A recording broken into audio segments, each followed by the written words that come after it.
What is going on, family? It is your boy, Low Daddy, Low Rider, Low Stradamus, the Dollar Store TC, whichever way you want to chop it up. And whether you like me or you don't like me, somehow you can't get rid of me because I am back for some more. Got a comment on my last video from our friend Jacob. Asked me if I can do a rundown and break down the most recent filing earnings report for IDEX, Ideanomics. So that is what I'm doing. They just filed about 10 days ago on March 31st.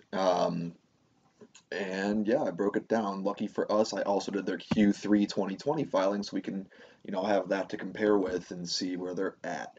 About to dive into that. I'll show you exactly where to go from here so that you can check out these yourself for free. My favorite price, $3.99 on my website. If you don't know how to get there, I'll put a link right up here that shows you how to get there. It takes 5 minutes. Yeah, a whole lot to dive into, so I'm going to dive right into it. If you haven't already, please, please, please smash that like button, smash that subscribe button, and leave a comment if you want any companies to be broken down for you in the future. And most importantly, ring that little bell next to the subscribe button so that you get notified every time we drop new videos, every time we're going live and making money up in here, which is every single day the stock market's open sometimes. Alrighty, let's dive into it. So you're going to start here on my Due Diligence. Like I said, host on my website for you for free. To make an account, takes 2 seconds. You're going to go Grow Saloon, / growth - resources. Then we're going to go to the public companies over here. Once this loads, I'm going to go ahead and, I've already shown you how you can break this down and you can sort and whatnot.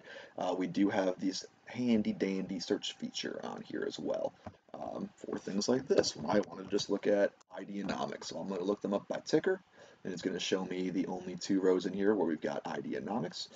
You can see up here we've got their Q3, and then down here we've got their 2020 annual right here. So the first thing that's going to stand out to you, well, I guess before we dive too far into it, we should talk about, what Ideanomics is, who they are. It looks like, they're a holding company for the most part. They've got a bunch of subsidiaries under them. They do some fintech things. They do EV. I can't really figure them out completely. I'm not going to give you my opinion on whether I'm going to buy the stock or sell the stock or hold the stock or whatever. This is the thing I love about numbers, is they're all objective. It doesn't fucking matter what I think about the company. If you love the company, good for you. But we try to play this game, stock market, and mitigate our risk as much as possible so that we're not gambling, right? We're buying ownership. That's what these stocks are. We're buying ownership of good businesses that aren't going to go bankrupt and lose us our money. That's the worst thing you can do. Warren Buffett's number 2 rules to investing: do not lose money is rule number 1, and rule number 2 is revert to rule number 1. So, yeah, let's dive into it before I start blabbering some more. So you can see today at the close, today is Friday, April 9th, it closed at $295 for the weekend. Yesterday it closed at $306. We've got a market cap of about $1.2 billion. And this is, again, their Q3. You're going to notice one thing here. Their assets increased by about $100 million since Q3 2020 when they filed. That isn't due to good business operations. We'll see that in a second. That is due to them having more offerings. And that, as a shareholder, is one of the worst things that can happen to you. And that's what happens when you invest into companies that aren't being run efficiently or being run well, or they're losing a lot of money. The only way to stay afloat is we need to offer more shares to increase our money. If you don't know how dilution works, I can make a video on that if you want. Just leave a comment below. But basically, you've got a pie. Let's say your pie is worth $100 million, $100 million, and you've got 10 people eating from that pie. You're all looking great. We need more money. You don't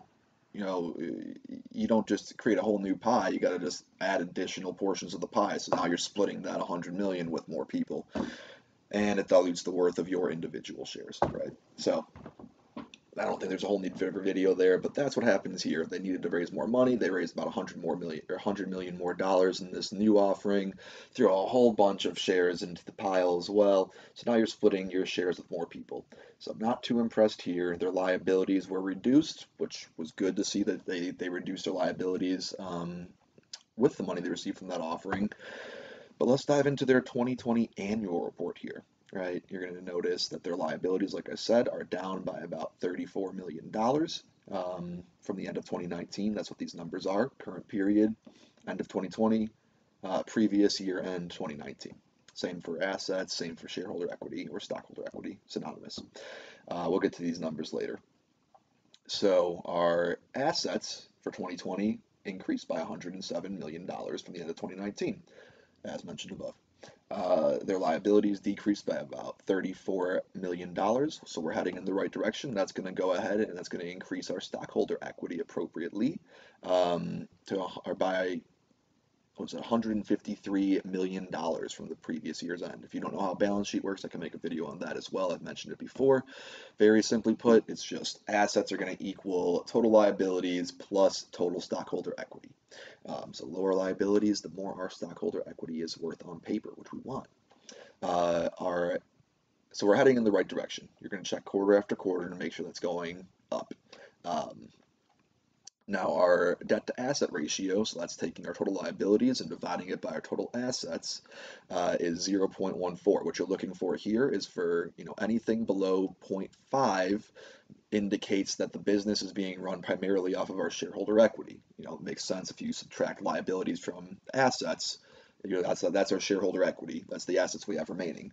So we're financing mainly off of shareholder equity. That indicates a safer investment. Anything above 0.5 means you're primarily financing off of debt, which is considered a riskier investment. So they're, by this standard, a safer investment, but they just had $100 million thrown their way, so they haven't really had a chance to go create new liabilities for themselves. So, something to watch out for. See what their next filing looks for. Their current ratio, which is your current assets, are anything that can be liquidated in 1 year or less. The most liquid asset on a balance sheet is going to be your cash and cash equivalents. That's what you get from these offerings. So we've got $179 million in liquid assets versus $13 million in liabilities that are due in a year or less as well, giving us a ratio of 13.76 current assets divided by current liabilities. You're looking for anything above 1.2 is considered healthy, and the smaller their balance is for assets, you want to see that number be even higher. So like Berkshire Hathaway is not going to have a 13 for their current ratio because Berkshire Hathaway's got like $500 billion to play with. So they're a bit more advanced and progressed as a company as they should be. They're not new by any means. So they've got good liquidity, but they just got that fresh cash infusion. It explains a lot. Every number you hear, I'm not going to keep harping on it. It's going to be skewed because of that. All these shares they've offered, and they've offered a lot of shares since the end of 2019, and you'll see why in a second. Now, preferred stockholder equity, things like dividends, they've got none of. Total outstanding shares, and I'll show you their balance sheet in a second. More importantly, I'll show you their statement of operations and see why this number is important for us to have and why it's not reflected on there. And if you just want it based on their statement of operations, you might get completely different numbers, and they're not going to be the numbers you want. So yeah, again, we'll get to that in a second. This is 2020's annual. Their revenue in 2020 versus 2019 was down by about $17.8 million. Now, this is not unusual. 2020 was not a usual year for most companies, or any company for that matter. But, they're going in the wrong direction for sure. And then you look at their net income, they are not profitable. Their profit margins stand out to me, or stood out most to me, because they are not only are they not heading in the right direction, they are heading like completely in the wrong direction. So this company has gone from not profitable to even less profitable somehow, and that's why they need to continue offering more and more shares, diluting the value of your shares if you're a shareholder. I'm not. But yeah, you went from 2019 negative 217%, not great, to end of 2020. We're looking at almost negative 400%. So we doubled how bad we were doing pretty much. Not a whole lot going on for this company. This is a company that I was considering investing in back in June of 2020 before I really started diving into these reports. If you don't know already, by the way, here's your disclaimer. I should have done this in the beginning of the video. I apologize. I am not a financial advisor. Everything you hear is self-taught. I'm an online marketer for a living, but I like to look at numbers, and I like to teach myself stuff like this because I want to be a better investor. So everything you hear is just my opinion. I am not legally allowed allowed, nor am I reputable or qualified to give you financial advice. So take it all with a grain of salt. Uh, Moving forward, you can see I've got this summarized down here. You can see the link to the report. If you click on it, it'll take you there as well. You can read through the same report that I had to dig through for these numbers. You can see it's a lot of pages, 198 pages. You can do a simple Control F for finding the balance sheet if you wanted to skip to that. Well, you can once it loads. All right, should be coming up in a second. There you go. Let's go ahead and zoom in on this. You can see all the numbers, and I'm not going to, show you how to break this down. I wanted to just point out the outstanding shares. You can see this weighted average shares outstanding. That's what you want to look for. That's what gives you your earnings per share data, or your loss per share data, if so. And you typically see this as basic and diluted. Basic is shares that are already outstanding. Diluted are shares like options or convertible notes or warrants or whatever that can be redeemed in the future but aren't accounted for on the share price and market cap you see today. So I had to do some digging because this is not the number. I knew they had a bunch of offerings. If I didn't know that, or if I didn't know that they wouldn't account for that in here, my numbers would be completely different that I found. So we need to find the most accurate number of outstanding shares possible, because that's going to give us our book value per share, and that's something that I base a lot of my investing off of heavily, and that gives us our price to book ratio, which helps us understand whether a company might be either undervalued, fully priced, or just completely overvalued at this point. And we're looking for valuable investments. We don't want to invest in a company that's already been bought up by everyone and have to wait on 20 years of earnings to make our money. So this number is actually more along the lines of 419 million. So you can see why it's it's a drastic difference. Let's go back here though, and you saw that 419 million. And what does that give us? I told you we go back to these numbers at the very top. Well, we're looking at a book value per share. That's our total shareholder equity, or total stockholder equity. They're synonymous. You'll hear it both ways. And you'll see it both ways in numerous annual reports or quarterly reports. You take that, you subtract the preferred shareholder, stockholder equity, so dividends and whatnot, it'll specify on there that you get paid first. If there is none, which there is none here, you're going to take that outcome anyway. You're going to divide it by the number of outstanding shares. That's why it's super important that we know how many shares are outstanding precisely. So we have 44 cents is the outcome here. We're trading today when we closed at 295. So if we take our current stock price, 295, and divide it by the book value per share, 44 cents, that gives us 6.63. Now, when you're a true value investor, you're looking for companies that have P to B ratios, price to book ratios, under 1.0. That means that this current stock price is less than the book indicates our shares are worth, indicating this company is highly likely, almost 100% certainly undervalued. The market just simply hasn't caught up yet for whatever reason. Or maybe people just are standoffish with it. Now, other value investors, and myself included, we have a little bit more flexibility. I'm invested in companies with growth in there as well. I do like the future. I'm only 25, so I've got a lot of years where I can endure growth, but older people aren't so risky with it. I look for things under 3.0. That usually tells me that there's not a whole lot of speculative growth priced in there yet.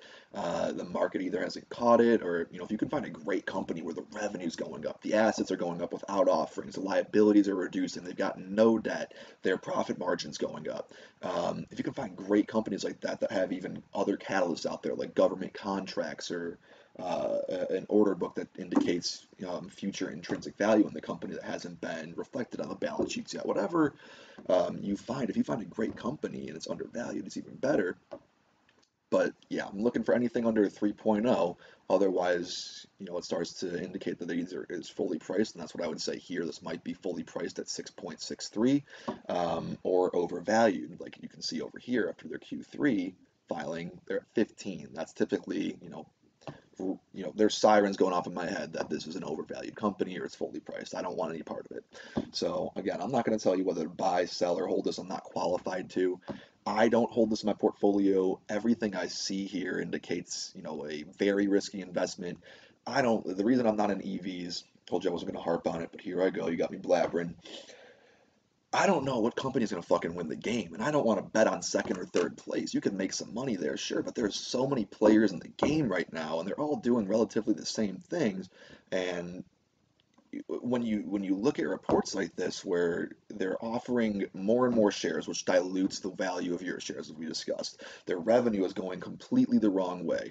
Their profit margin is, not it's gone from negative 200% to almost negative 400% in 1 year. And you could say, but Mike, you don't even think about the buses. I don't fucking care about the buses. I care about the numbers, which is what this shows me. Right? I can make objective decisions off of this, and I'll be wrong sometimes, sure. I'm not letting the creative side of me get in there. I'm not letting the wishful thinking side of me get involved in this. I'm letting the numbers tell me that this company is run terribly, and I have no reason to have any faith in the managers of the company. Here I go telling you what my thought is on it, but I don't have a lot of faith in this company. Um, It'd be interesting to see after their Q1 filings what the numbers look like, but for right now, the closer these prices are to zero, those are the riskier investments. That's why the penny stocks are pennies. They're risky, they're high risk, very high reward. If you believe in the company and you think I'm completely wrong, tell me in the comments below. I love being told I'm an idiot. It's the best thing in the world when someone tells you an idiot, as long as they tell you why you're an idiot. Um, but yeah, there's my take on it. And again, if you have any other companies where you want their annual reports or their quarterly reports, if they just filed recently, broken down, you're considered investing in it, you just don't want to take the time or you can't understand it yet, there's a lot of numbers on here. It's taken a lot of time for me to teach myself this, but you can teach yourself that too. And these numbers, like I said, they're all available for you on my website for free. Everything, every single company I break down, I do SPACs also. They're all on my website for you all to access. I do this during my streams during the day, and I'll continue to make videos like this for individual companies if you request them. So if you have a company like that, leave it in the comment below. Just ask me for it, and I'll try to get around to it promptly. But yeah, if this was helpful for you, also leave me a comment. If you haven't already, please, please, please smash that like and smash that subscribe button. Leave a comment if you're feeling friendly. And most importantly, ring the little bell next to the subscribe button so that you get notified every single time I drop a new video, every single time I go live, and we're making money up in here, which is every single day the stock market's open, folks, except for some days. Other than that, I hope this is helpful to y'all, and y'all have a great rest of your day, a great rest of your night, wherever you are in the world, whatever time you're watching this. Just have a great time in general, and I will see y'all next time.